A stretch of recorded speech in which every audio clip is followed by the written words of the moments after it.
Retro 2006.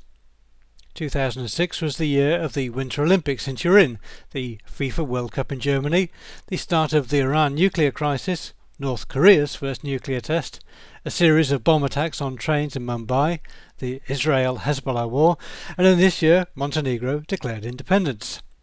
Twitter was launched in 2006, and the top-grossing film in the US was Pirates of the Caribbean: Dead Man's Chest, with Casino Royale being the top-grossing film in the UK.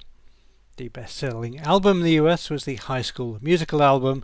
In the UK it was Snow Patrol's Eyes Open. Nokia. Handset manufacturers were still concentrating on traditional designs, and none more so than Nokia. The Nokia 6300 is a well-loved, elegant and straightforward mid-range phone that found many fans. At the very top of Nokia's lineup was the Nokia N95, which featured a relatively big display, 3.5G data, Wi-Fi, GPS and a 5-megapixel camera, easily beating everything else on the market. Down at the bottom of Nokia's range, the simple but appealing Nokia 1110i carried on the legacy of the best-selling Nokia 1100 series. Nokia continued to expand its N-series range of premium handsets and E-series range of business phones. The Nokia N93 is a rare example of a camera phone with an optical zoom, but rather unsurprisingly it was quite bulky. The Nokia N73 followed on from the popular N70 with a substantially improved design. Nokia attempted to follow on from the classic 6310i business phone with the Nokia E50, but it was not an attractive handset, and many customers went for the 6300 instead. Nokia extended their L'amour fashion range with the 3G Nokia 7390 clamshell phone and the Nokia 7373 Rotator, which was a small upgrade to 2005's 7370. The expensive but desirable 8800 slider was upgraded with the Nokia 8800 Sirocco edition. Nokia was never really big on clamshell phones, but the Nokia 6131 was one of the most popular they made. The ruggedized Nokia 5500 was designed for outdoors use and was water and bump resistant. The Nokia 5300 was a popular and attractive slider phone with dedicated music keys. HTC. 2006 was the first year when HTC started selling handsets under its own name rather than those of carriers and other partners. The most significant release from HTC was the HTC Titan, a high-end Windows device that proved that the Nokia N95 had some real competition. The HTC S620 was an attempt to bring Windows to a BlackBerry-style messaging phone, and the HTC P3300 was a slider phone with integrated GPS. HTC also tried to bring Windows to some conventional handsets, and although the HTC Meteor and HTC Star Trek are technically smartphones, they're not a format that we'd recognise today. And, standing out as one of the ugliest phones ever, the HTC Monet featured a built-in digital DAB TV. Unsurprisingly, it was a massive failure on several different levels. Motorola. Motorola was becoming stuck in a rut with remixes of the Razr, the most elegant of which was the Motorola K-Razr K1. Showing some redundancy of effort, the Motorola Razr V3XX and Motorola Razr Max were both early 3.5G phones with a very similar feature set. The first consumer device to feature an electronic ink display, the Motorola Phone F3, is an extremely basic but rather elegant device. In an attempt to give the moribund Rocker range a boost, the Motorola Rocker E6 added a touchscreen and a decent media player, but never made the breakthrough it needed. Sony Ericsson. A bumper year for Sony Ericsson handsets, to the extent that Walkman branded phones were beginning to get out of hand.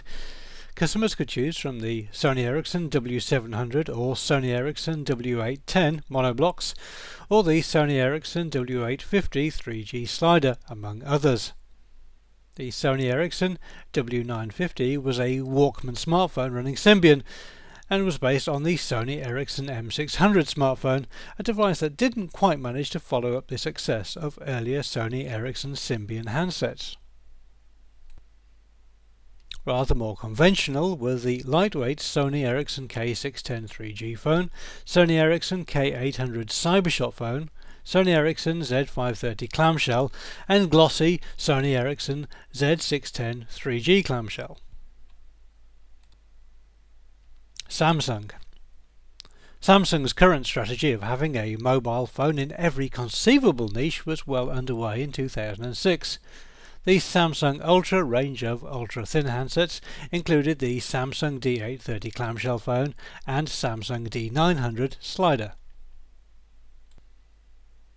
A couple of girly clamshells, the Samsung E500 and Samsung E570, were a bit over the top when it came to design, but were still quite attractive to look at. Some formats that never quite caught on included the two-sided Samsung F300 music phone, the Samsung i310 smartphone with an internal hard disk, the Samsung P310 calculator phone, and the Samsung X830 lipstick phone. LG. One of LG's design icons is the LG KG800 chocolate, so called because it looks a bit like a chocolate bar. Where the chocolate was elegant, the LG KG920 must be another one of the ugliest handsets ever. LG was still doing well with 3G clamshells, and the attractive LG U890 borrowed a few design cues from Motorola's Razr.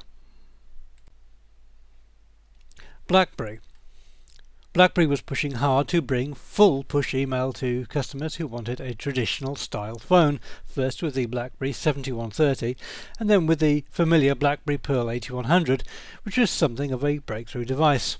However, in the long term, it seems that customers did prefer to have a QWERTY keyboard instead. Benck and Benck Siemens.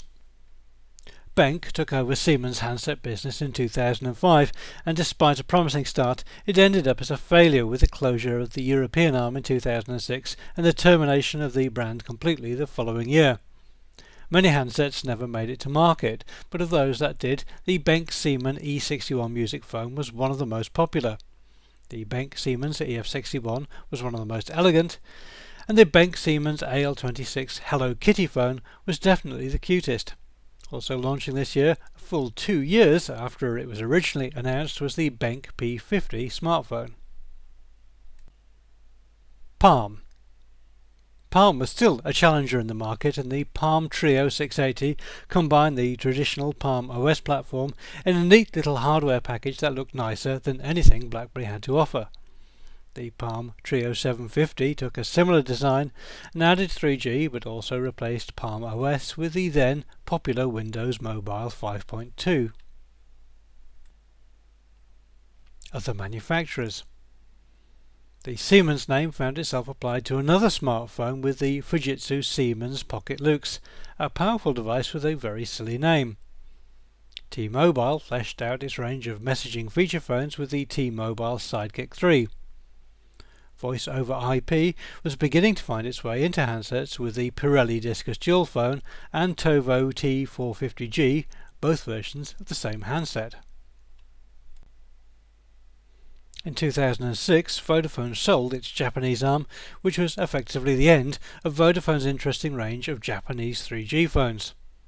One elegant device that never made it to Europe was the Sharp 904 with a swivelling VGA resolution display, but the rather less exciting Sharp GX40 did make it into some markets instead. In context, 2006 featured many names that no longer exist, and many handset designs such as sliders and clamshells that have largely been consigned to history, but some of the ideas were definitely ahead of their time, and perhaps the world would be a little more interesting if some of those esoteric concepts had been successful.